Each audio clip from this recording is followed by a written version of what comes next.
nosotros en el curso de Docker pudimos ver cómo anteriormente las aplicaciones eran desplegadas en lo que se llama metal puro, ¿no? Tenían los servidores y se inicializaban los procesos de Nginx, MySQL o cualquier aplicación que yo necesite dentro del servidor. No había ningún tipo de virtualización o de abstracción que permitiera administrar y escalar nuestras aplicaciones de una manera eficiente. Antes los servidores existían y eran cuidados como si fueran, dicen, mascotas, ¿no? Es decir, no les puede pasar nada, si este servidor se cae, se va a caer la aplicación, ¿no? Eran muy, muy cuidados. Por eso existe este término de que antes los servidores se trataban como mascotas y ahora se dice que como ganado, porque pues es como no están cuidados los servidores, tú puedes desechar, utilizar otros nuevos, etcétera. Entonces, ¿qué pasó después?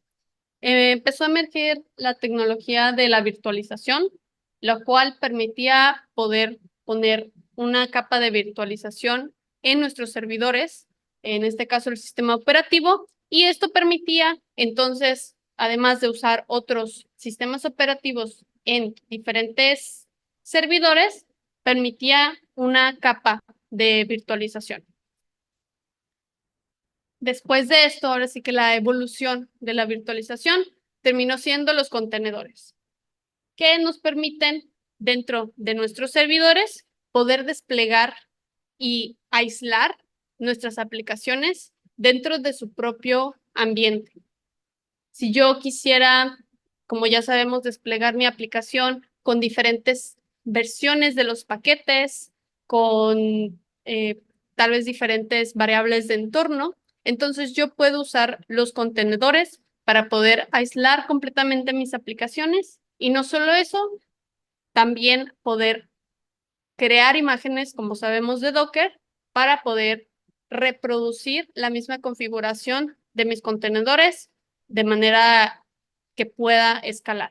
Entonces, nosotros ya sabemos eso. Es como un recordatorio de lo que ya sabemos y poniéndonos en ese contexto, vamos a hablar entonces de Kubernetes y por qué nació la necesidad de Kubernetes. Bueno, antes que nada, Kubernetes es una plataforma de código abierto desarrollada por Google, inspirada en el sistema de orquestación de contenedores que tenían, que se llamaba Borg. A partir de ahí empezaron a desarrollar Kubernetes y se volvió eventualmente código abierto, ¿no? Ya ahorita sabemos que Kubernetes es open source y se podría decir que es el estándar en la industria de poder orquestar contenedores. No solo eso, Kubernetes de hecho fue el primer proyecto graduado del Cloud Native Foundation. Como ya sabemos, el Cloud Native Foundation es la fundación de Linux que gradúa proyectos de open source, los guía y tiene además muchísimas aplicaciones que se usan dentro del el ecosistema de Kubernetes. De hecho, aquí vamos a... Cuando nosotros abrimos este link que les voy a enseñar por acá, el landscape de CNCF es bueno, el ecosistema de Cloud Native Foundation es un ecosistema que engloba todos los proyectos que son, como se dicen, nativos a la nube. Todos estos proyectos, incluyendo Kubernetes, son parte de las diferentes soluciones que existen para poder desplegar nuestras aplicaciones de una manera más resiliente, más escalable, mucho más segura y más ágil. Sí, nos deja un poco más grande, pero como podemos ver aquí, vemos para quienes hayan tenido ya el acercamiento, muchos proyectos como lo es Argo, por ejemplo, para poder desplegar de manera como paralela el código, es decir, que el código siempre va a estar a la par de lo que tenemos desplegado. Backstage, que fue muy popular hace unos años y todavía. Por aquí vemos Kubernetes, etcétera. Todos estos proyectos se pueden usar o se usan como nativos en la nube, y Kubernetes es uno de los proyectos centrales para poder desplegar nuestras aplicaciones en la era de la nube pública, ¿no? Como lo es AWS, Google Cloud, Azure, etcétera. Ahora, entonces, dijimos que Kubernetes, primero que nada, es una plataforma portable. Esto quiere decir que yo puedo desplegarla en un servidor local, es decir, que yo tenga físico, yo lo puedo desplegar en un servidor en la nube. Es además extensible, que es lo que ahorita vimos de todo el ecosistema de Cloud Native o nativo a la nube, que te permite además agregarle funcionalidades, hacerlo más resiliente, más seguro. Es de código abierto, todo el mundo lo puede utilizar y sirve principalmente para administrar cargas de trabajo y nuestros servicios o aplicaciones. Cuando nosotros hablamos de servicio, hablamos no solamente de aplicaciones, sino también, bueno, de aplicaciones que nosotros podemos eh, tener dentro de la empresa, pero también la misma plataforma con la que nuestros desarrolladores despliegan las aplicaciones, como lo puede ser Jenkins o Argo, ¿no? Entonces eso también es algo que Kubernetes se puede utilizar. ¿Qué problema resuelve? Bueno, Kubernetes nos permite hacer nuestra aplicación altamente disponible por medio de diferentes objetos que ofrece la plataforma de Kubernetes. Es un ecosistema de componentes y herramientas que resuelven diferentes problemas dentro del despliegue de aplicaciones. Lo hacen mucho más fácil, escalable, y nos permiten además administrar nuestras aplicaciones. ¿Qué beneficios tiene Kubernetes? Bueno, nos permite crear y desplegar nuestras aplicaciones de manera más ágil. Ya no es necesario tener nuestra configuración en un servidor, que hay alguien encargado del equipo de operaciones, tiene que configurarlo cada vez que alguien quiere desplegar un cambio a las aplicaciones. Kubernetes permite una capa de abstracción que le empodera también a los desarrolladores para poder desplegar sus aplicaciones. El desarrollo, integración y despliegue continuo, que como ya sabemos es parte de los pipelines de CI/CD, de desarrollo continuo, sí, de entrega y desarrollo continuo. Nos permite aislar nuestros recursos para que no se afecten las demás aplicaciones, y nos permiten aprovechar al máximo de los recursos que tiene Kubernetes. Bueno, no solo Kubernetes, pero también nuestros servidores en la nube. Juan pregunta, ¿la virtualización se hace sobre un servidor? Si cae el servidor, cae todo, ¿verdad? Igual que la antigua forma de despliegue, ¿o estoy equivocado? ¿Te refieres a, Juan, en el contexto de Kubernetes, te refieres a que cuando cae el servidor, es decir, ahorita de hecho vamos a hablar de la arquitectura de Kubernetes, pero en el contexto de Kubernetes sería si se cae el nodo maestro, que es el encargado de hacer todas las diferentes operaciones en los nodos trabajadores o worker nodes. Entonces, bueno, el nodo maestro controla todo, y ahí si se pierde la comunicación con los nodos en donde están desplegadas nuestras cargas de trabajo, es cuando empiezan a suceder los problemas. Entonces, sí, los nodos maestros son clave para que funcione la plataforma de Kubernetes, y de hecho vamos a hablar de eso. Vamos a tocar brevemente la estructura de cómo está la arquitectura de Kubernetes. En general son 3 capas con las que podemos interactuar.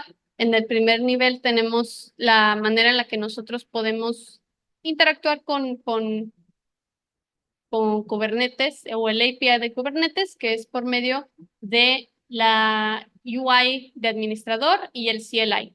El día de hoy vamos a usar el CLI por medio de una utilidad que se llama kubectl. En segundo plano tenemos el nodo de control, el cual incluye diferentes componentes dentro de Kubernetes, como lo es el etcd. El etcd es una base de datos como key value en la que se almacenan todos los datos de las aplicaciones que están desplegadas. Es decir, el estado que yo quiero que tengan mis despliegues. etcd entonces es la capa de persistencia dentro de Kubernetes. Después tenemos el scheduler, el cual permite poder agendar las diferentes cargas de trabajo en los nodos. Es decir, si yo quiero desplegar una aplicación, entonces el scheduler es el encargado de agendar la aplicación en uno de los nodos de trabajo. El Control Manager es el administrador de los diferentes, digamos, cargas de trabajo que existen, como lo pueden ser balanceadores de carga, algún tipo de carga de trabajo diferente. Y por último tenemos el servidor API, el cual se utiliza para hacer todas las comunicaciones dentro de esta capa y los nodos de trabajo. Pablo Alexis pregunta, en Kubernetes se monta la aplicación sobre contenedores y estos en pods, correcto. Si se cae un pod, se puede volver a crear de forma automatizada según se configure. Ok.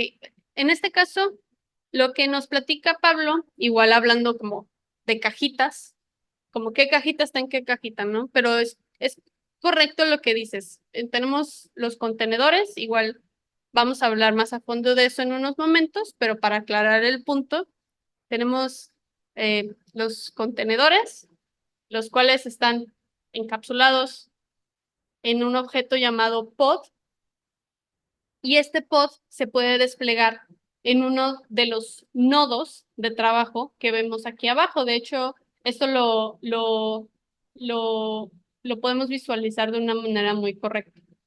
Entonces tenemos los nodos de trabajo, los cuales son servidores, y estos servidores están ejecutando un proceso el cual les permite comunicarse con el nodo de control, que es el nodo maestro, y gracias a eso se pueden agendar los diferentes pods con nuestras aplicaciones en los nodos de trabajo. Santiago pregunta, ¿un nodo de trabajo es lo mismo que un clúster? La respuesta corta es no, pero ya yéndonos más a detalle, un clúster es la capa o cuadrado verde con los cuadrados que vemos acá morados, ¿no? Entonces un clúster de Kubernetes se entiende como los nodos maestro o con que tiene el plano de control y los nodos trabajadores. Eso es lo que se entiende como un clúster de Kubernetes. Muy bien, igual si esa era la pregunta de Santiago, entonces cualquier otra cosa aquí, perfecto. En este caso, Federico pregunta, ¿un nodo maestro nunca tiene pods? No. La respuesta es, si quieres, de hecho, hay maneras de hacer que sí se desplieguen los pods en el nodo maestro, pero la práctica correcta es que no existan pods de tu aplicación, es decir, tus cargas de trabajo no deberías de desplegarlas en los nodos maestro, porque estos únicamente deben de encargarse de las labores administrativas del clúster, nunca de tener cargas de trabajo como de nuestra aplicación. Entonces, de poder sí se puede, pero no se debería, ¿no? No es una buena práctica. Ya hablamos de los diferentes componentes que existen dentro del plano de control. Es importante saberlo por si tenemos que resolver algún problema dentro de Kubernetes, nosotros saber que existen diferentes componentes. Hablamos además de los nodos de trabajo, los cuales corren el proceso del kubelet, el cual les permite, junto con el kubeproxy, bueno, comunicarse con el nodo maestro y poder ejecutar las diferentes acciones administrativas dentro del nodo de trabajo. Además de eso, tienen todos estos nodos un container runtime o un runtime de contenedor, el cual permite ejecutar el runtime de, por ejemplo, Docker o los diferentes tipos de container runtimes, pero Docker probablemente sigue siendo ser el estándar en la industria, aunque ya que van a estar cobrando, puede que cambie, pero sigue siendo Docker. Vamos a hablar de los diferentes objetos de Kubernetes que podemos desplegar en nuestros nodos de trabajo. Pero como lo hablamos, los controladores son los encargados de poder actualizar y observar los objetos de Kubernetes y asegurarse que el estado que tengan sea igual al deseado por nosotros. Esto incluye contenedores, volúmenes que nosotros queremos crear, balanceadores de carga, reglas de IP tables. Los controladores son los encargados de que, de nuevo, el estado de nuestros objetos esté a la par del estado deseado que nosotros queremos tener. Y ahorita vamos a ver cómo nosotros podemos declarar ese estado. Algo importante que tener en cuenta es que dentro de los clústeres de Kubernetes existe el concepto de los espacios de nombre o namespaces, los cuales nos permiten segregar y aislar nuestras cargas de trabajo para poder de manera, pues sí, de manera abstracta poder aislarlos. Esto nos permite tener desplegados nuestros recursos, por ejemplo, el espacio de nombre de los desarrolladores, del equipo de operaciones, donde tal vez está desplegado Jenkins y todas las aplicaciones del equipo de DevOps, ¿no? O de operaciones, versus un espacio de nombre que tenga los recursos de el entorno de QA o de producción. Ya sea que nosotros aislemos nuestras cargas de trabajo por medio de namespaces o con clusters completamente diferentes, pero también existe esta opción. Esto es muy importante, Federico, y muchísimas gracias por la pregunta, porque yo estoy diciendo carga de trabajo y Federico pregunta, ¿le decís carga de trabajo a cada pod worker? La respuesta es sí. Con carga de trabajo me refiero a cualquier despliegue, pod, volumen, balanceador de carga, es decir, objetos de Kubernetes que ahorita vamos a ver. A eso me refiero con carga de trabajo. Estaría bien aquí como que tener todo al lado así como las palabras que estoy usando muy específicas y ponerle de exactamente a qué me refiero, porque como es un tema tal vez nuevo o palabras que escuchamos mucho en inglés, pero, pero a veces cuando en español, bueno, a mí me pasaba mucho que digo, ay, ¿esto a qué te refieres? Pero muy bien, creo que con eso ya quedó aclarado el punto. Igual si sale cualquier otro detalle con la nomenclatura, por favor, me avisan. Vamos a hablar ahora sí que de lo que vamos a usar todos los días, de todos los objetos que nosotros necesitamos o las herramientas o sí, nuestra caja de herramientas. Se podría decir que tenemos cuando nosotros necesitamos desplegar una aplicación con ciertos requerimientos. La estructura o el bloque de construcción fundamental dentro de Kubernetes se llaman pods. Los pods pueden alojar ya sea uno o varios contenedores. Me gustaría hacer una pausa aquí para mencionarles que en el Drive de Google que tenemos de este bootcamp ya se encuentra la presentación. Entonces, si alguien quisiera hacer a la par alguno de estos ejemplos que vamos a estar viendo y nada más quieren copiar y pegar, los invito a que abran ese Drive y que descarguen la presentación para que para que no tengan que estar copiando, ¿verdad? Pero ya está disponible en el Drive.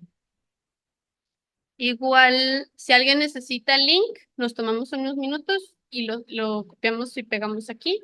Si no, igual seguimos de mientras. Muy bien. Regresando por acá. Ay, Florencia, muchísimas gracias. Dije, ay, ojalá que ahorita. Muchas gracias. Entonces ya Florencia nos hizo el favor de compartirlo. Muy bien. Regresando a los objetos de Kubernetes.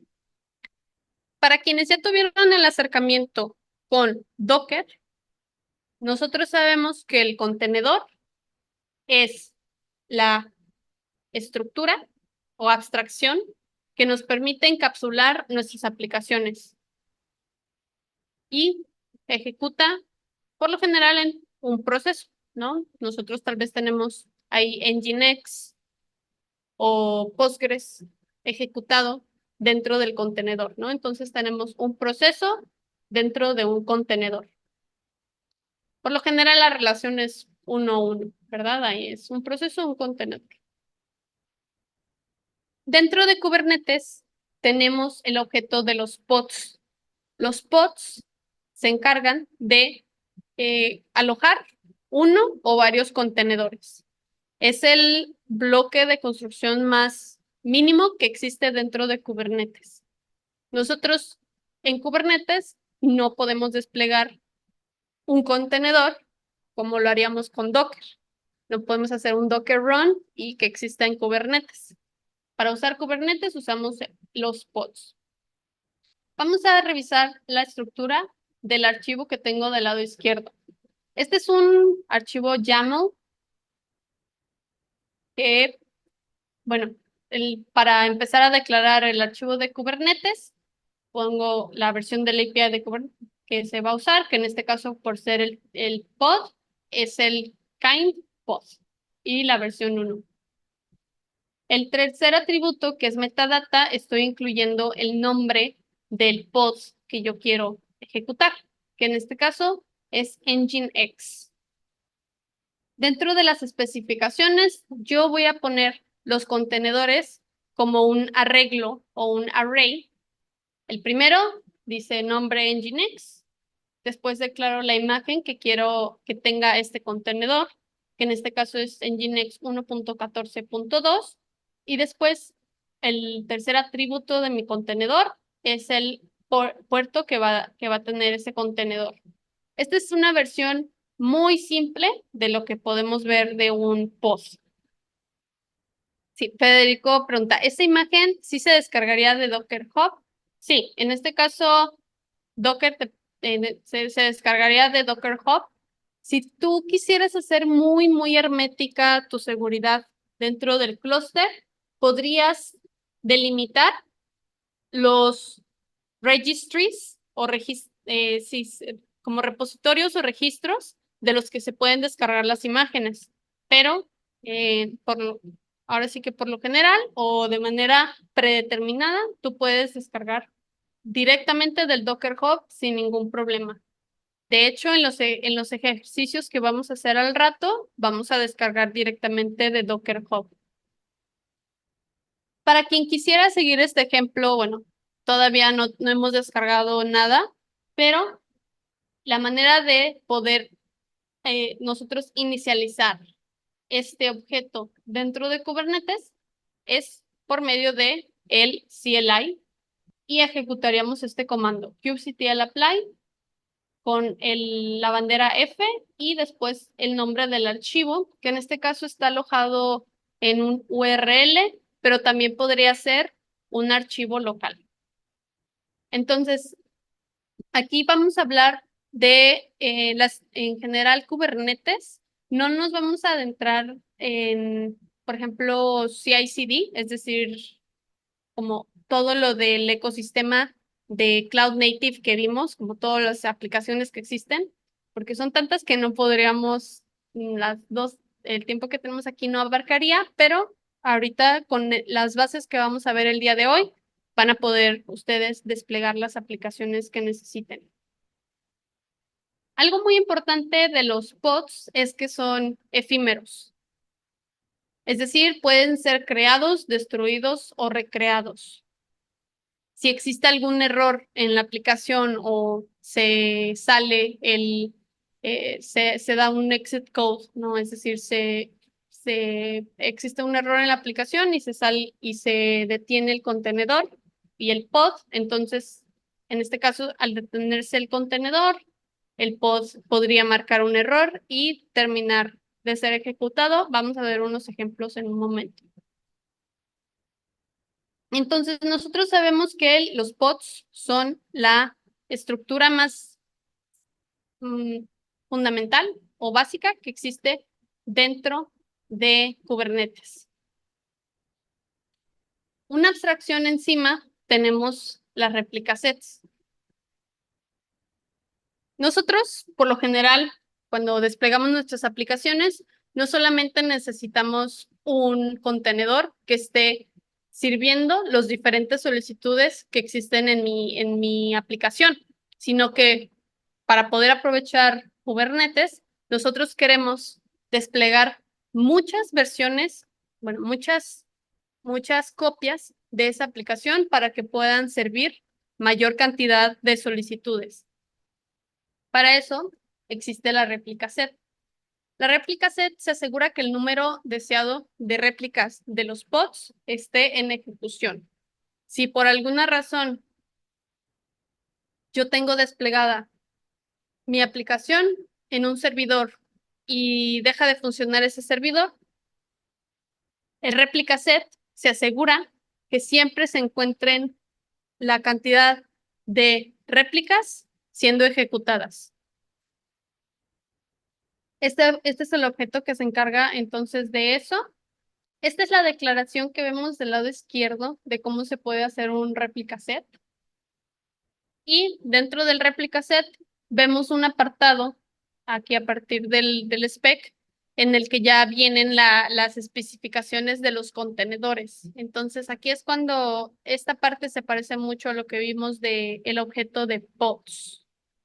Tiene el nombre del contenedor y la imagen que yo quiero utilizar con su versión. Después, yéndonos desde arriba, vemos la versión de API, que en este caso es la de apps, versión 1. Esto es únicamente porque existieron diferentes versiones de API de Kubernetes y en la que salió la de réplica set es en esta.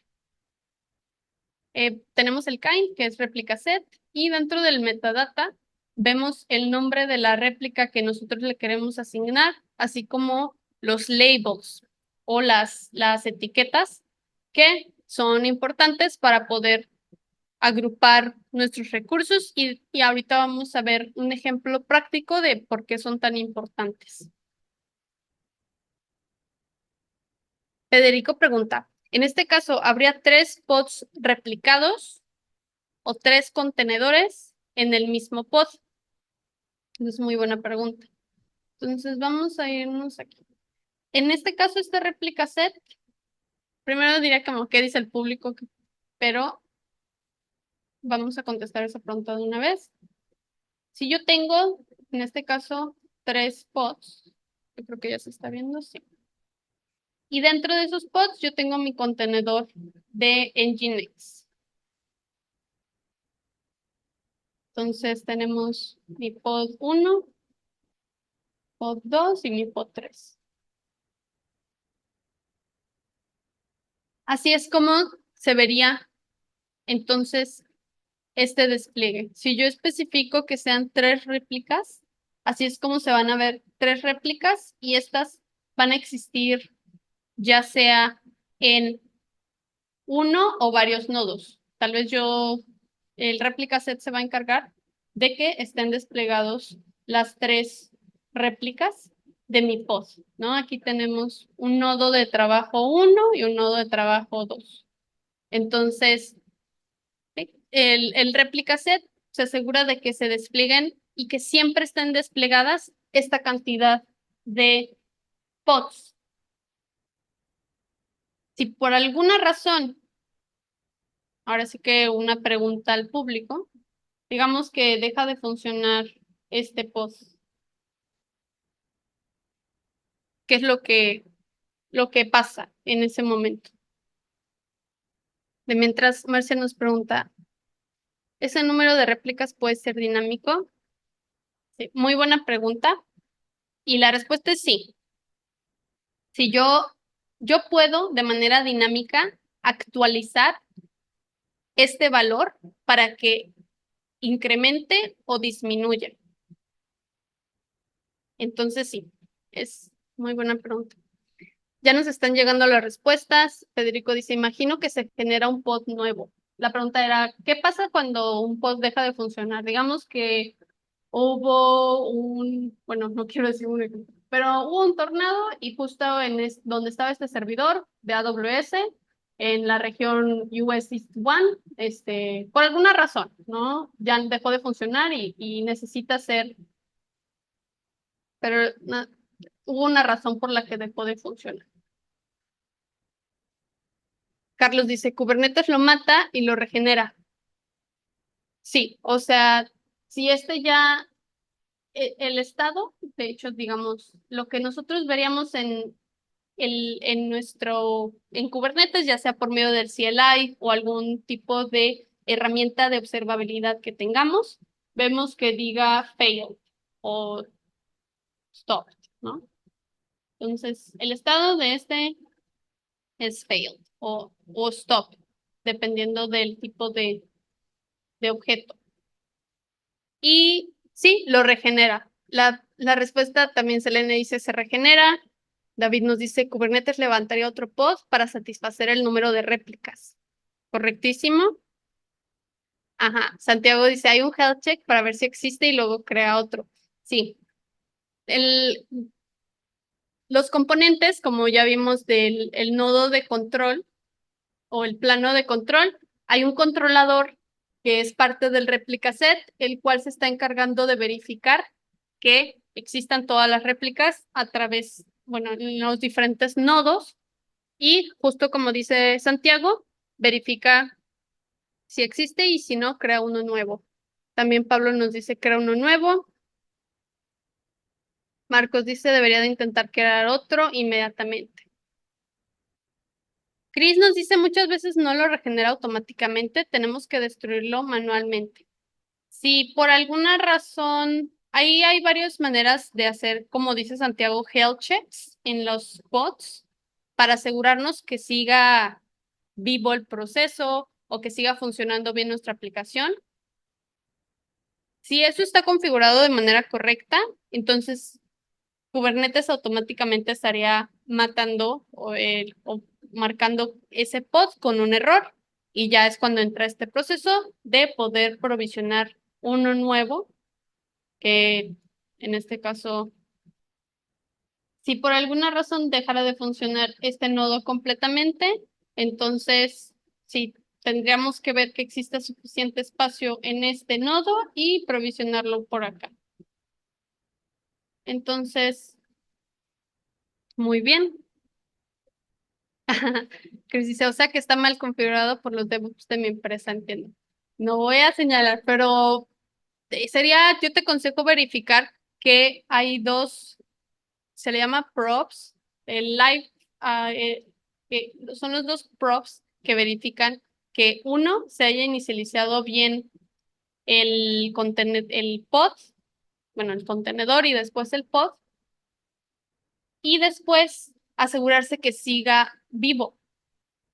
Voy a compartir aquí en el chat un link en el que debe de venir esa información.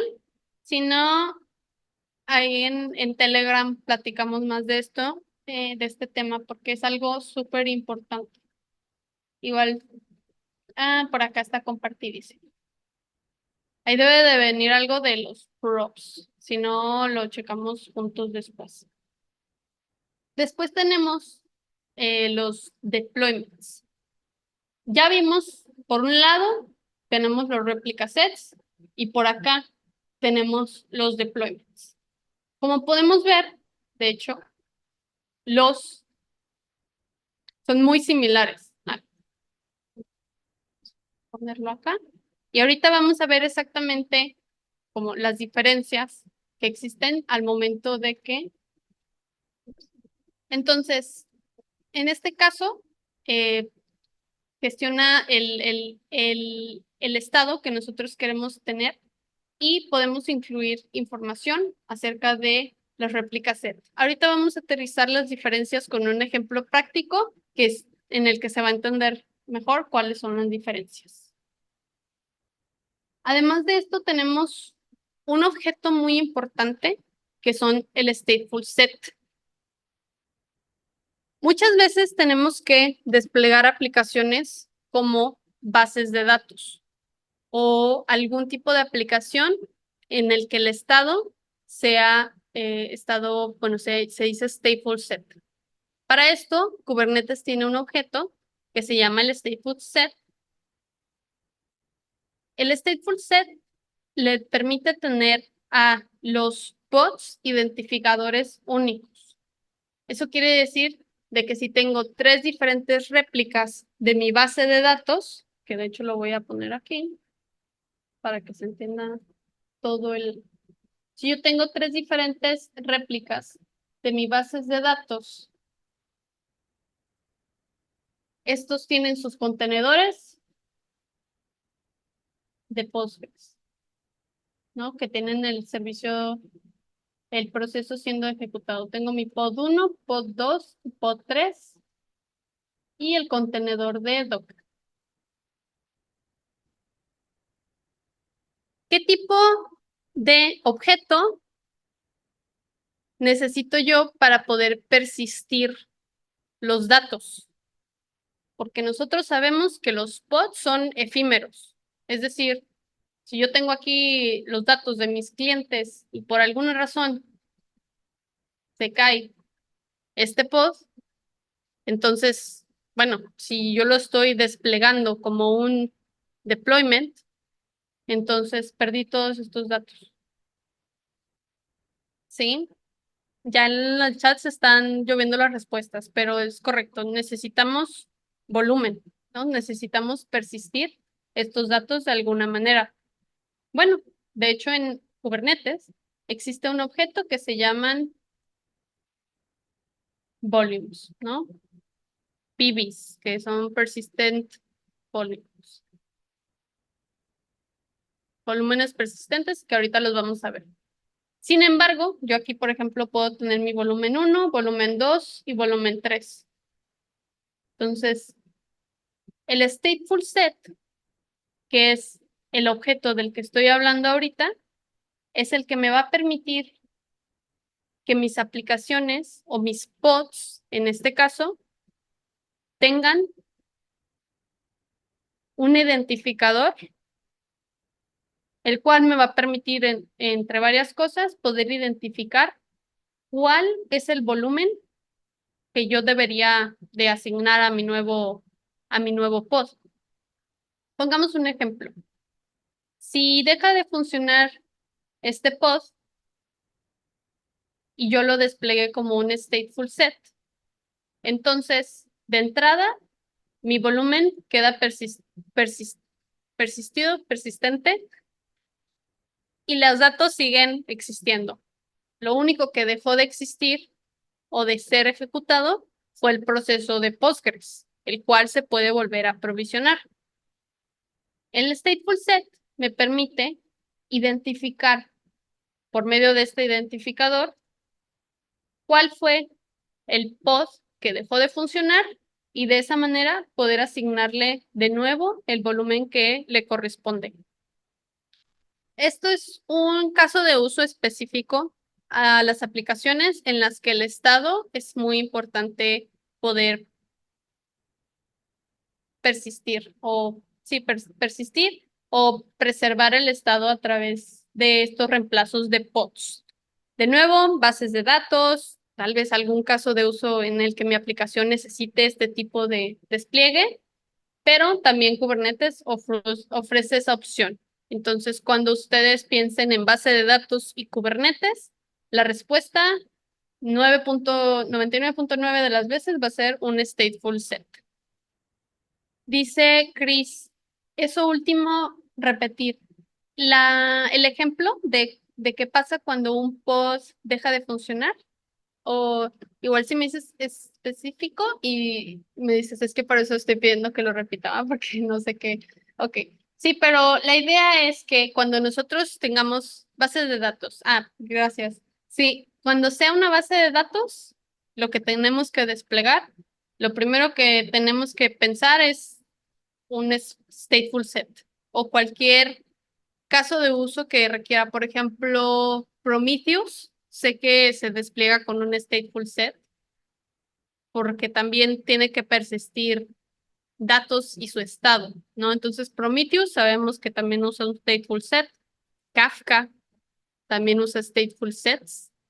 Entonces, existen aplicaciones que sí van a requerir este tipo de despliegue, aunque lo primero, lo primero que tenemos que pensar, si yo tengo una aplicación como que use Nginx, Python, como algún backend que yo tenga, un API, probablemente necesitamos un deployment normal, pero el stateful set también existe y es importante saber de él. Entonces, Federico pregunta, ¿ese stateful set está en el etcd que mencionaste al principio? Igual para quien tenga ese interés, porque, bueno, el etcd es la base de datos de Kubernetes como, como aplicación. Es decir, si todo esto yo, déjenme regresar. En el etcd están almacenados toda la información de los despliegues. O sea, tienen algo parecido en el etcd a esto. De todas las aplicaciones que yo quiero desplegar, es como la base de datos que almacena todos los datos de todos los objetos de Kubernetes. No almacena como tal los datos de los volúmenes, como los que ahorita hablamos en el ejemplo, pero almacena el estado del clúster. etcd es la base de datos que almacena el estado del clúster, pero no de los volúmenes que yo despliego. Eso, si por ejemplo yo lo despliego sí, como metadata, Federico, justo creo que es un muy una manera de ponerlo. Es como la metadata del clúster. Súper. Muy bien, entonces el stateful set quedó claro que nosotros los necesitamos cuando queremos un almacenamiento persistente, un despliegue controlado, porque estamos hablando de aplicaciones con estado persistente, y las actualizaciones se hacen ordenadas. Es decir, si yo quiero hacer una actualización de los nodos, perdón, de los pods, si yo tengo mi base de datos, ya sabemos que no puedo actualizar los 3 pods al mismo tiempo, porque mi base de datos dejaría de recibir solicitudes. Por eso, las actualizaciones se hacen en línea, uno por uno. Y así ya se pueden repartir las solicitudes eh, uno de los diferentes pods, así como todo esto del pod master o el pod eh, slave o el líder y el follower, el líder y el seguidor. Entonces, es cuestión de base de datos y de todos esos tipos de sistemas que necesitan este tipo de actualizaciones ordenadas. Aquí tenemos un ejemplo de cómo se ve un stateful set. En este caso, Kubernetes nos dio un ejemplo de Nginx, tal vez algún caso de uso en el que se necesita preservar el estado de alguna manera y de hecho se le asigna un volumen, como lo podemos ver aquí en este apartado de este lado. Entonces se le está montando un volumen, en este caso debe de ser el que contiene la página web y por necesitar esa persistencia, pues se está desplegando como un stateful set. Ya lo hemos estado mencionando, pero para esto entonces existen volúmenes persistentes, los cuales, como lo dice su nombre, nos permiten persistir nuestros datos. Si de hecho, por ejemplo, yo despliego un volumen persistente en alguna nube como lo es AWS, entonces AWS tiene controladores, los cuales de hecho lo que hacen es que provisionan un EBS volume, ¿no? Un volumen EBS. Entonces, eso es algo muy, muy, iba a decir bonito, pero es algo que te permite poder trabajar con Kubernetes y tu proveedor de nube como AWS o Google Cloud de una manera más integrada. Si yo quiero provisionar un volumen persistente, entonces AWS se va a encargar de provisionar un volumen EBS. Si yo quiero desplegar un balanceador de carga, entonces AWS de hecho va a provisionar un load balancer, un ELB, un Elastic Load Balancer. Entonces, esto siempre y cuando estén utilizando su servicio de AWS de Kubernetes que se llama EKS. EKS. Ahorita al final de la clase hablamos más a detalle de eso, pero solo sepan que mientras Kubernetes hace eso, dependiendo de mi proveedor de nube, se van a estar provisionando algunos otros recursos. Nos vamos a regresar estamos hablando todavía de los diferentes objetos que existen dentro de Kubernetes. Si me regreso acá, ya vimos muchos de los componentes principales. Ya hablamos de los pods, de los deploys, de las réplicas sets, de los volúmenes persistentes, de los stateful sets, ¿no? De los estados, de los sets que preservan el estado. Y ahorita vamos a hablar de los servicios. Como lo mencionamos, nosotros cuando desplegamos nuestras aplicaciones, lo que queremos es que nuestros usuarios sean capaces de poder acceder a ellas o que los servicios puedan hacerse llamadas entre ellos. Una manera de la que podemos nosotros exponer nuestras aplicaciones es con el objeto que se llama service o servicio. ¿Cómo se ve esto? Bueno, el servicio tiene tres diferentes sabores o maneras con los que nosotros podemos configurarlo dependiendo del caso de uso que requiramos. Una manera de exponer el servicio es usando algo que se llama Cluster IP. El Cluster IP expone el servicio en una dirección IP interna del clúster. Esta es la manera predeterminada cuando nosotros exponemos un objeto o un pod por medio de un servicio y se usa principalmente para comunicación entre los mismos pods. Ahorita que veamos ya los ejemplos prácticos, vamos a ver más de esto. Pero lo más importante es que, aunque nosotros estamos exponiendo nuestro pod, solamente es alcanzable desde el mismo clúster. Y este es el tipo de service por defecto. Entonces, si yo requiero que mi aplicación pueda comunicarse con otra dentro del mismo clúster, yo lo puedo hacer utilizando un cluster IP. Sin embargo, esto hace que mi servicio o aplicación no pueda ser alcanzable en la web, es decir, mis usuarios no pueden acceder a mi servicio u otras aplicaciones que no existan dentro del mismo clúster. Otra manera con la que podemos exponer nuestros servicios es usando el node port.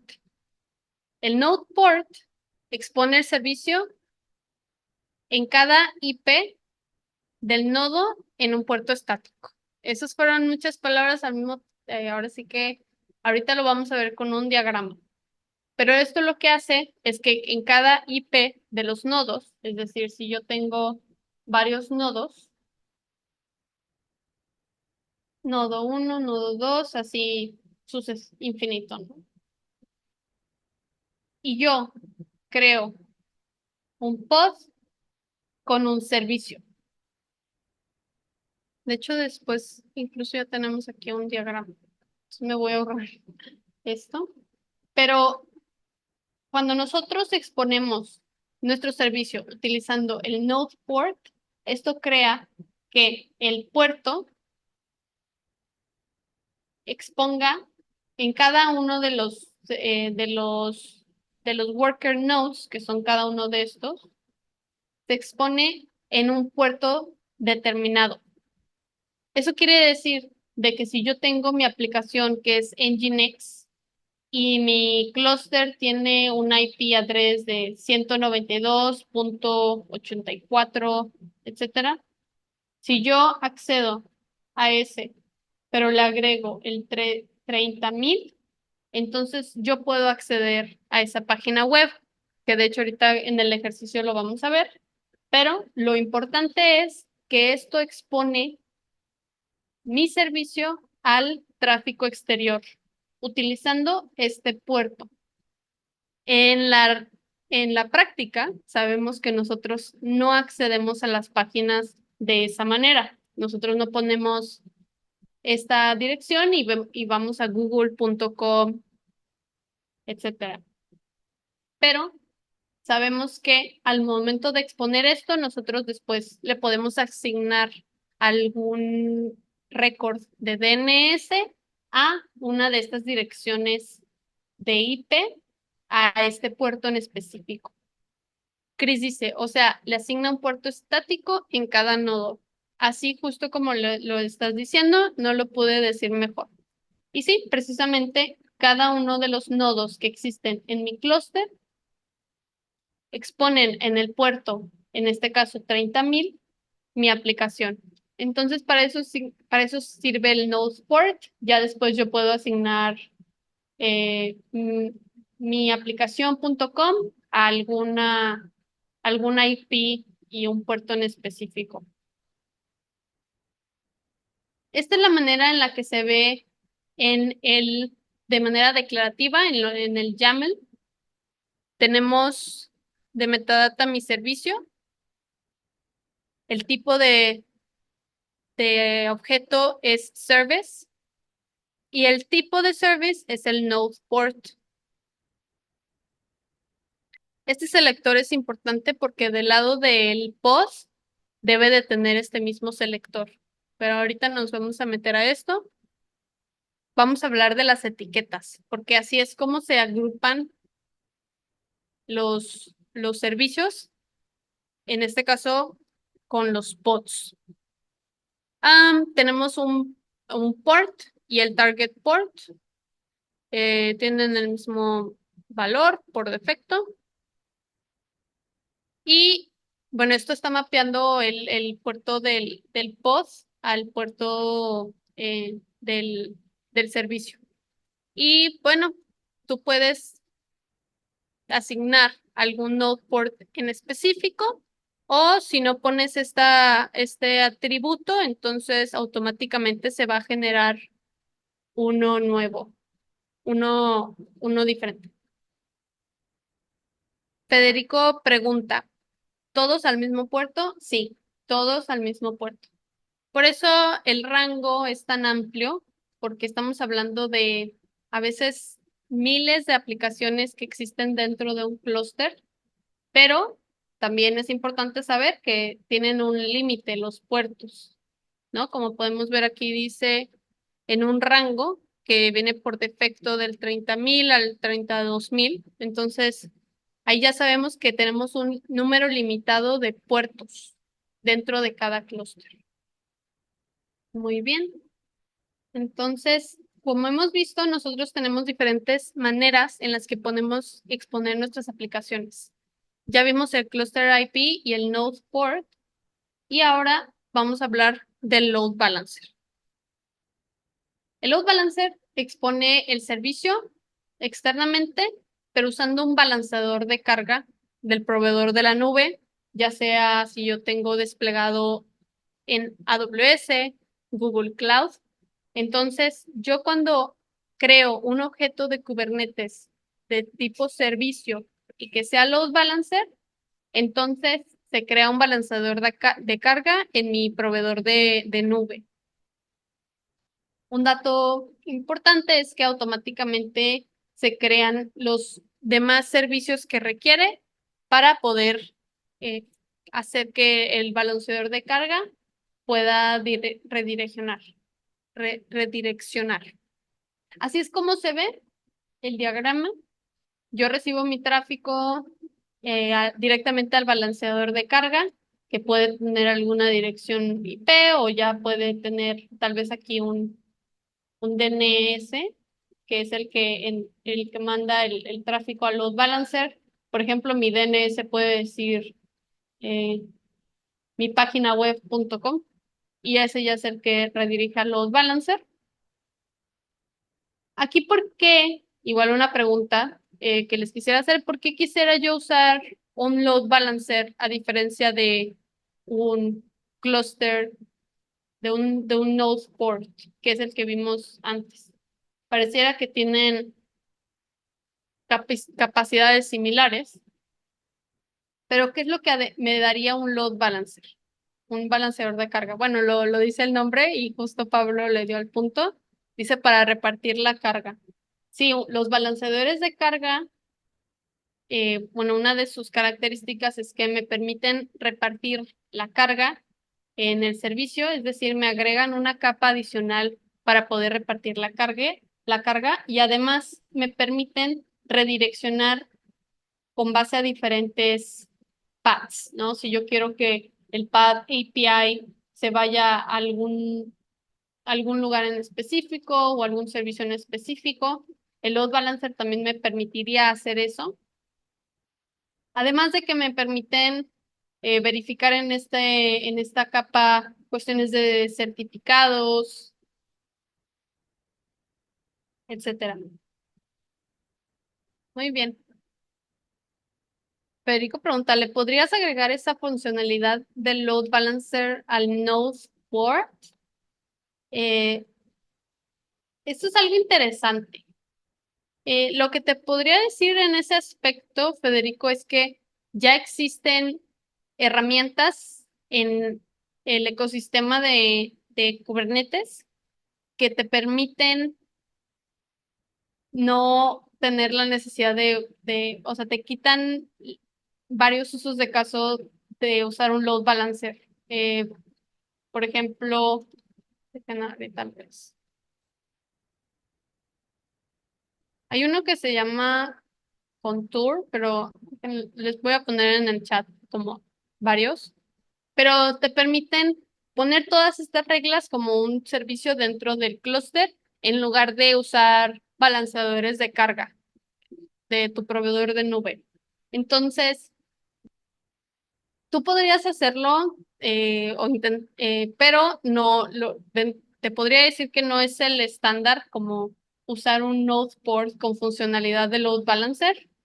Creo que sería mucha más configuración la que tú tendrías que hacer. Pero ya existen otros proyectos que te permiten toda la funcionalidad de un load balancer dentro de Kubernetes. Muy bien, sí, eso queda pendiente, igual se los pongo ahí en Telegram, hay como las opciones.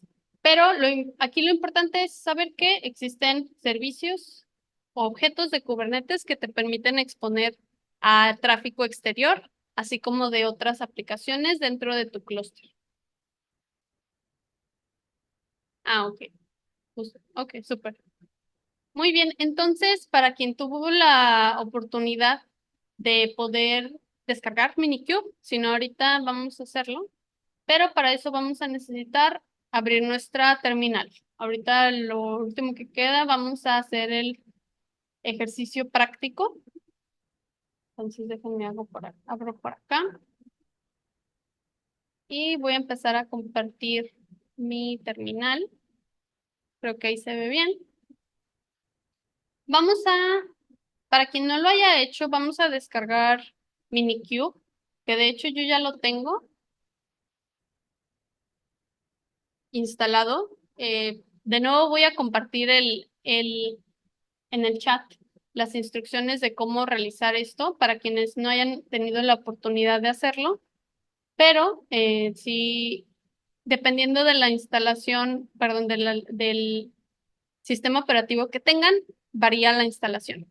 En el caso mío, como es Mac, eh, aquí de hecho voy a compartir rápido la página y vamos a dar unos 2 minutitos para quienes no hayan tenido la oportunidad todavía de poder descargar. Eh, Dependiendo de su instalación, yo por ejemplo fue macOS y de preferencia usar el estable y el binario descargable.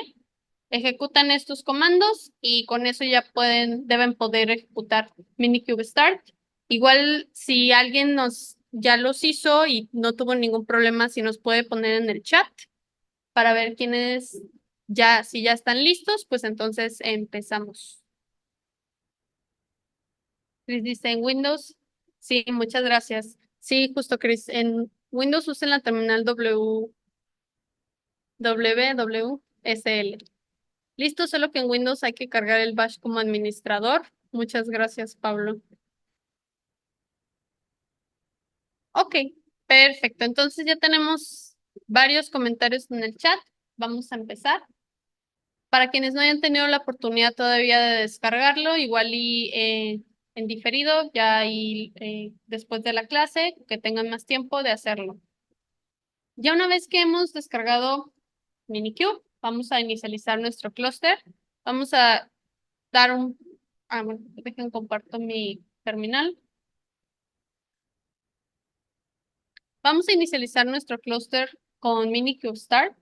Minikube Start lo que va a hacer es descargar todas las imágenes necesarias para poder ejecutar Minikube.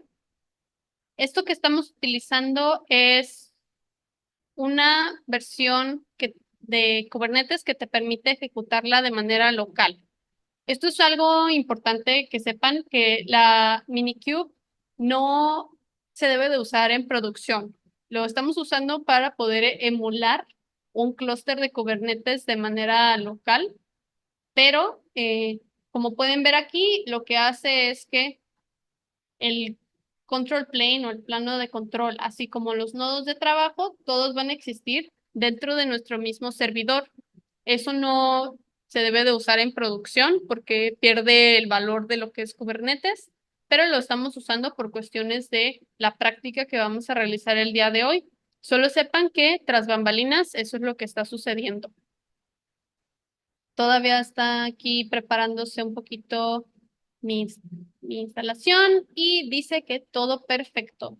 Además, una de las cosas importantes es que se configuró kubectl para poder usar Minikube. Entonces, kubectl, eh, igual tengo entendido que ya se instala de manera eh, eh, predeterminada. Igual si alguien quiere intentar ejecutar un kubectl get pods, pero si no ahorita get pod, sí, si alguien pudiera ejecutar algo así, pero tengo entendido que ya te instala.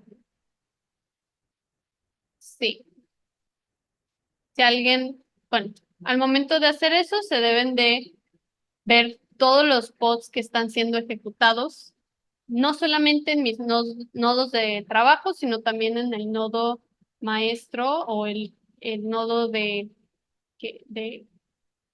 control plane, como lo es el CubeAPI y el etcd, que dijimos que es una base de datos, kubeproxy, kubescheduler. Y aquí vemos que todos los pods que son parte del Kube System, estos son necesarios para el funcionamiento de Kubernetes, pero no son cargas de trabajo. El namespace, como lo vimos, es una manera de segregar nuestras cargas de trabajo, pero la predeterminada en la que se ejecutan todas las cargas de trabajo. Si es que yo no asigno una, va a ser la default. Muy bien. Entonces, vamos a abrir el dashboard de Minikube para ver un poquito cómo se ven todos los diferentes cargas de trabajo que nosotros podemos desplegar o objetos, como ya lo vimos que son los pods, los deployments, los replica sets. Eso lo podemos ver. Minikube nos regala el dashboard. Entonces, en este dashboard ustedes lo pueden mantener abierto para poder ver cómo están siendo ejecutados sus diferentes cargas de trabajo, ¿no? Aquí dice workloads, cargas de trabajo. Marco dice, ¿está compartiendo pantalla? Sí, parece que ya confirmaron varios, entonces parece que sí, por favor, ahí. El dash, Chris, si puedes ejecutar Minikube Dashboard. Creo que lo ejecuté así de que rápido y me fui, pero va a ser con ese comando, por favor. Con Minikube Dashboard, que ahorita voy a volver a compartir en pantalla, ustedes bueno, Minikube lo que va a hacer es que va a provisionar unos pods, los va a exponer de manera local, y como podemos ver, aquí está usando mi localhost en la barra de navegación, 127.0.0.1, y de hecho, esto vimos que hay Cluster IP, Node Port y Load Balancer.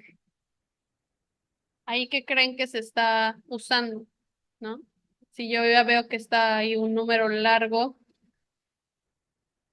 Sí, bueno, en este caso, por lo que veo, va a ser un Node Port. Entonces, o un Cluster IP. Ok, entonces, ya una vez que hayan abierto ese dashboard, vamos a regresarnos a nuestra terminal.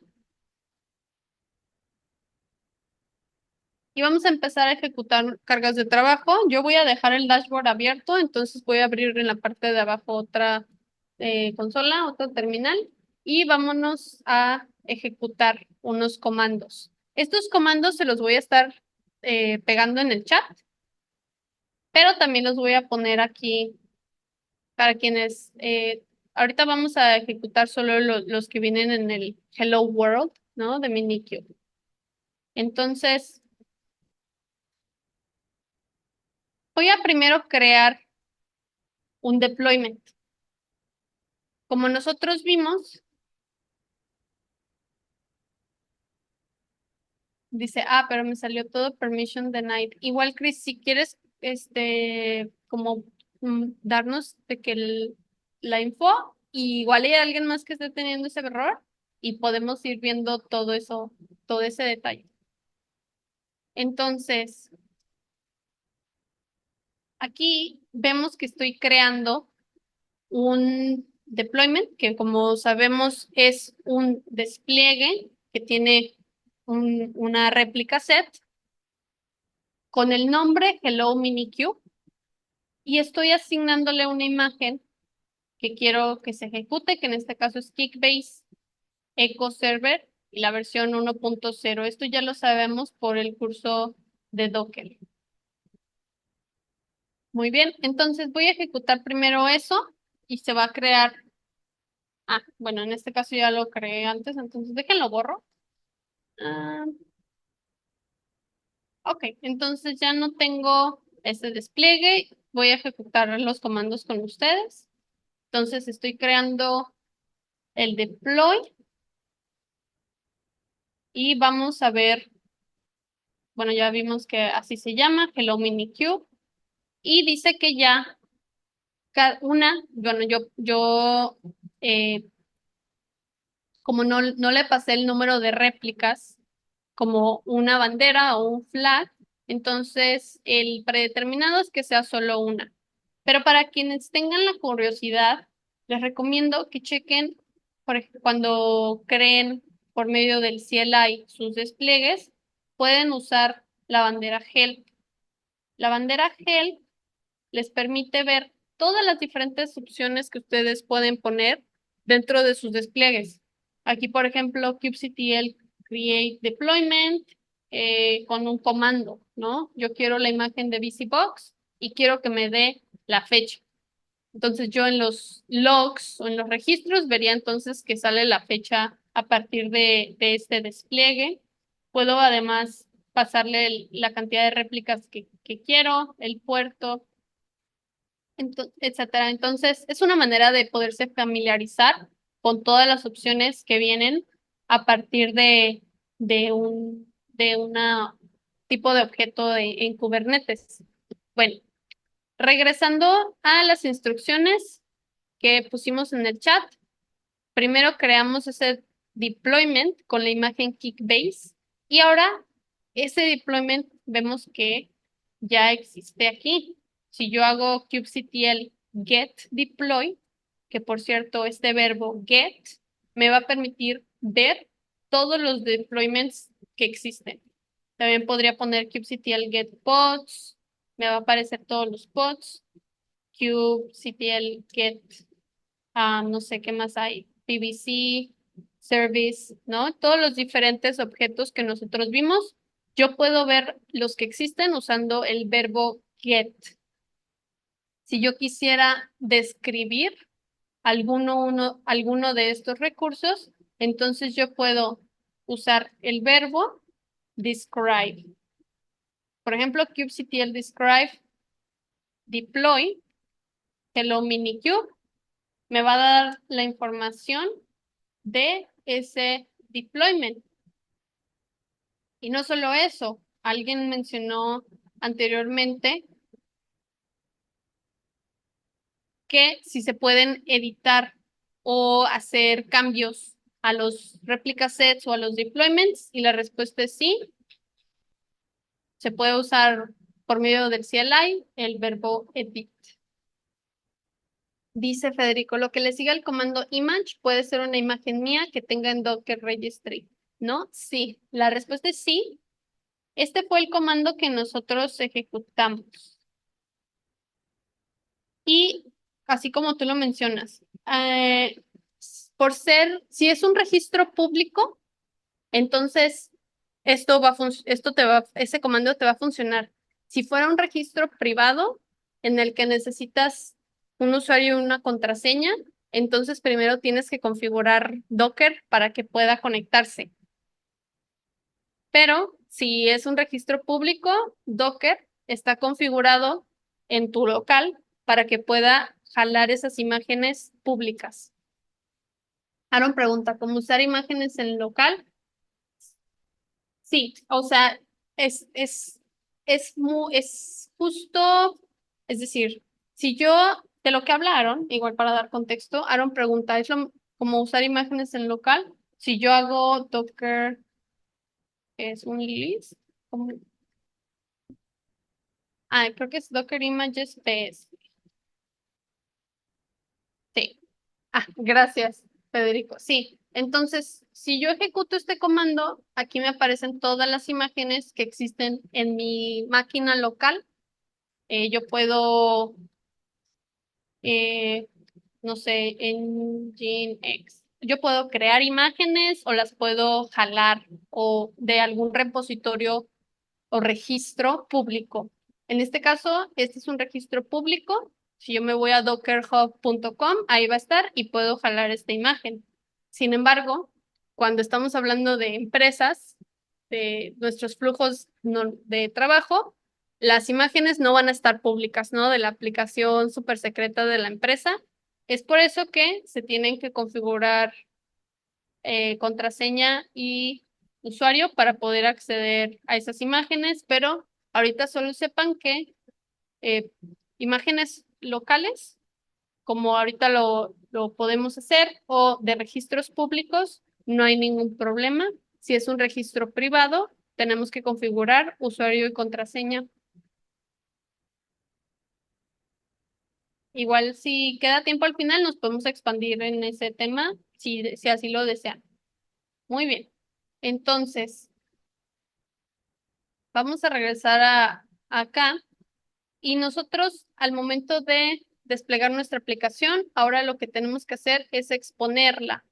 Para quien no haya ejecutado el comando, vamos a hacer expose deployment.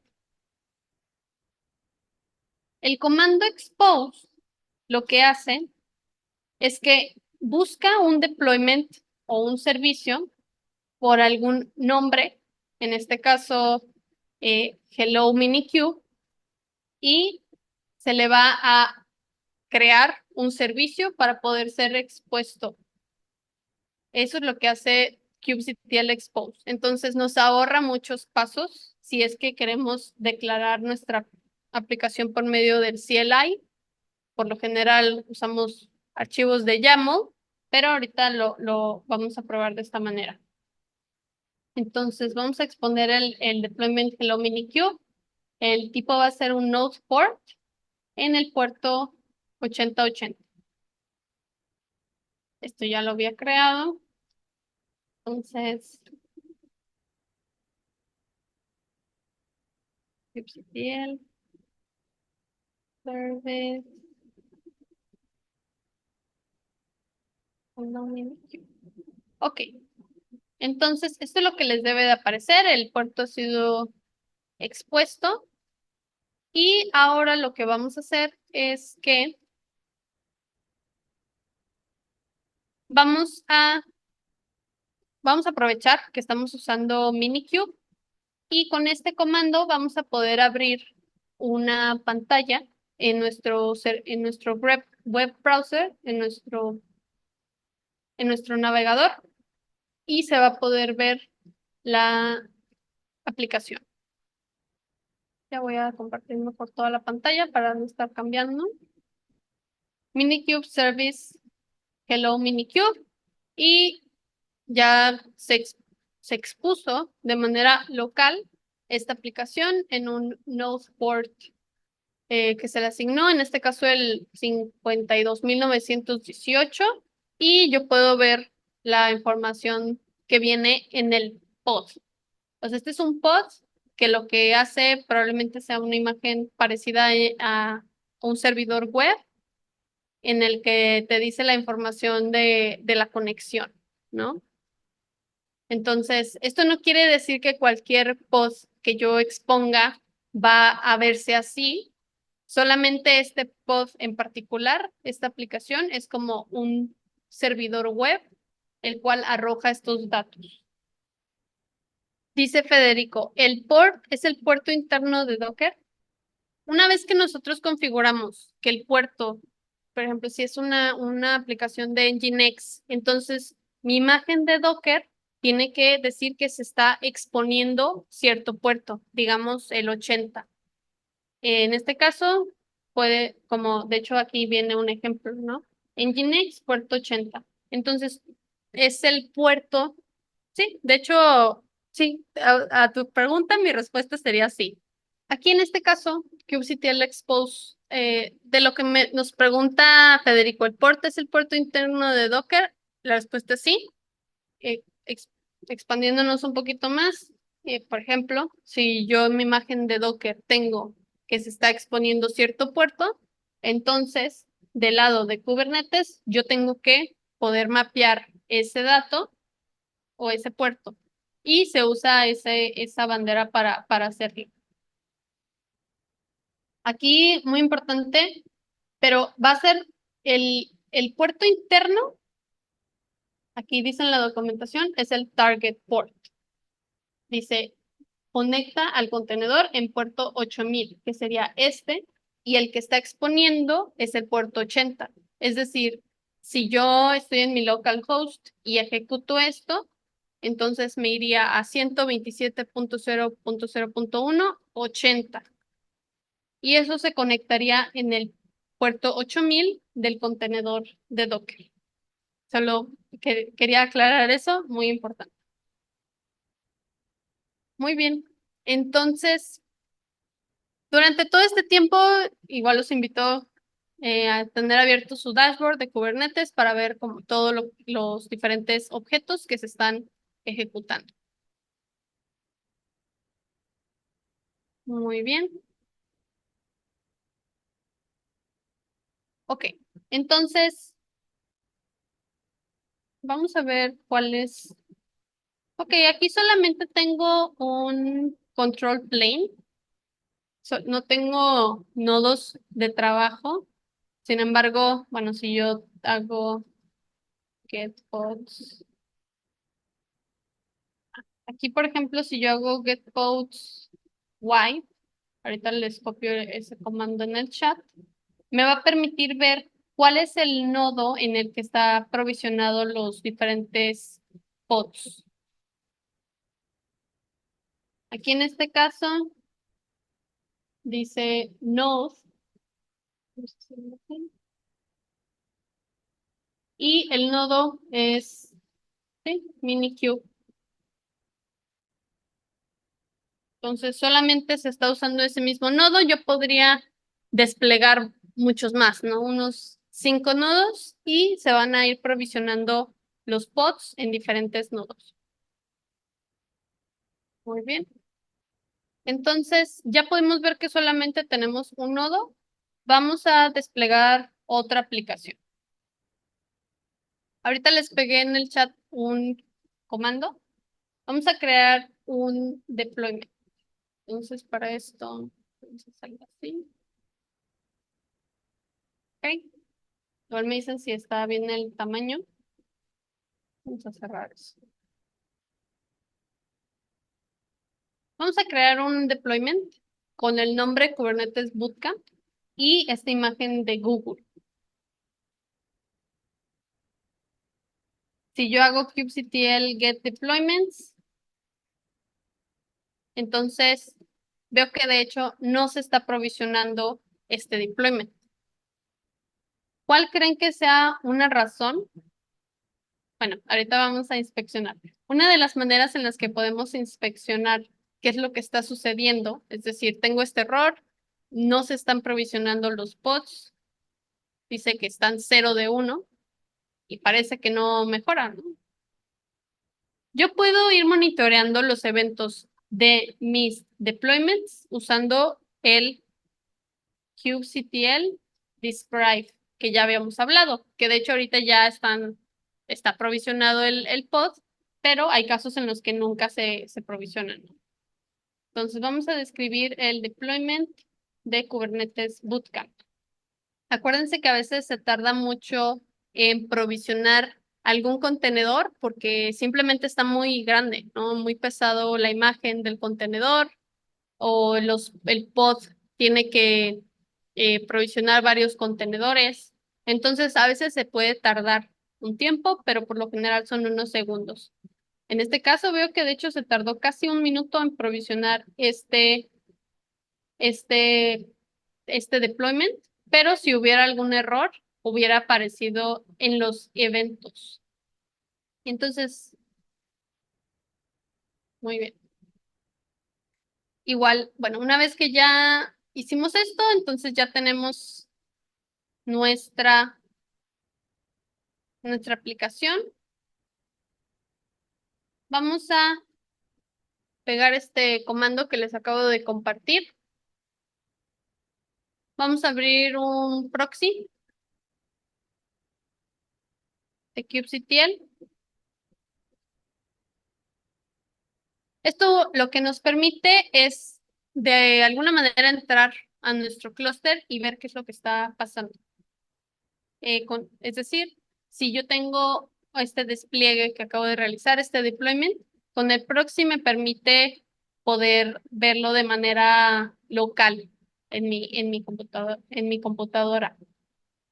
Esto es únicamente para propósitos de este ejercicio. En la práctica no se hace, no se usa un kubectl proxy, es para que nosotros podamos ver el despliegue. Muy bien, entonces vamos a darle un curl y como a través del proxy ya podemos acceder a la aplicación. Cuando ejecutamos este curl, que de hecho falta un poquito, déjenme arreglo aquí. Puedo ver la información de mi despliegue. Entonces, ya con esto podemos ver que con los deployments nosotros podemos desplegar las aplicaciones y las réplicas set son las que se encargan a que siempre estén disponibles la misma cantidad de pods que yo configuro. De hecho, vamos a hacer un ejercicio. Si yo tengo aquí los pods de Kubernetes Bootcamp, ¿puedo darle follow? No. Si yo tengo los pods, veo que tengo este de Kubernetes Bootcamp y lo voy a eliminar. Eso está borrando el pod. Así como se tardó un ratito en ser provisionado, tal vez se tarda un tiempo en ser eliminado porque probablemente puede ser una imagen pesada. O a veces hay algún problema en el clúster, pero por lo general es porque la imagen está muy pesada. Y vamos viendo cuántos pods tenemos. Aquí ya podemos ver que se está terminando uno de los pods, que es este, y al mismo tiempo ya se está ejecutando uno nuevo. Hace 27 segundos, y esto es porque el deployment se aseguró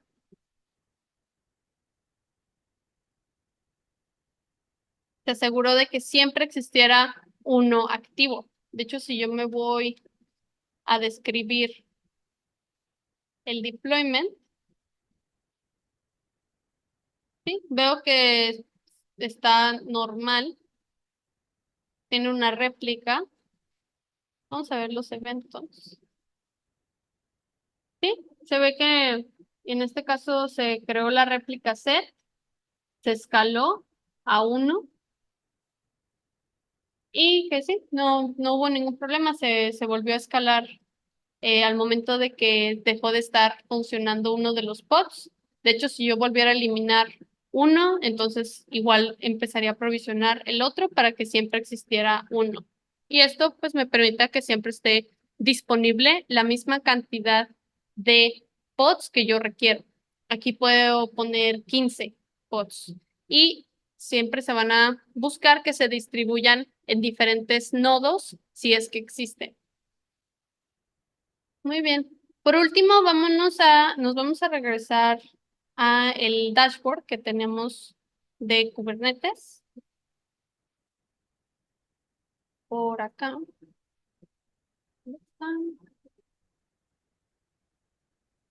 Y bueno, aquí ya podemos ver, vamos a actualizarlo. Ah, en este caso, si les dejó de funcionar, acuérdense que tienen que mantener abierto el comando de Minikube Dashboard, que es el que se los voy a volver a pegar en el chat. Pero sí, si les dejó de funcionar cuando lo actualicen, va a ser por eso. Ok, entonces de este lado podemos ver la misma historia que vimos en la terminal, los diferentes deployments o despliegues que tenemos, los pods, los replica sets. Si nosotros hubiéramos creado cualquier otro objeto, entonces estaría disponible. Si no ven estos recursos, asegúrense que el namespace que están seleccionando de este lado sea el correcto. Tal vez están en el Kube System, que es el que controla otras partes de la funcionalidad del clúster, como lo vemos aquí, o el dashboard, que es este mismo que estamos viendo, creó su propio namespace. Perfecto. Ok, muy bien. Vamos a aprovechar, no tenemos pendiente que yo había visto alguna pregunta. Sí, por favor, háganmelo saber y lo checamos si hubo alguna pregunta que se me escapó. De mientras vamos a empezar a cerrar con este tema. Una de las cosas que mencionamos es cómo diferentes proveedores de nube tienen sus servicios administrados, que tal vez es lo que se está viendo más en la industria. Esto facilita muchísimo la administración de los clusters. Amazon tiene EKS, si tienen la oportunidad de checarlo. Y Google Cloud tiene Google Cloud, que es Google Kubernetes Engine, GKE. Yo les recomendaría en Google y así como Amazon tienen capas gratuitas que son muy buenas para poder practicar todo lo que vimos el día de hoy. Y vámonos a las preguntas. Federico dice, si yo quisiera matar para siempre ese pod, supongamos que es un error funcional de una aplicación dockerizada y quisiera evitar el reinicio o volver a una versión atrás, ¿cómo sería? ¿Sería desde consola? Ahí tienes dos opciones, Federico. Si es que tienes tu aplicación en un archivo, que de hecho ahorita lo enseñamos en la presentación, tú puedes actualizar ese archivo, YAML, por ejemplo.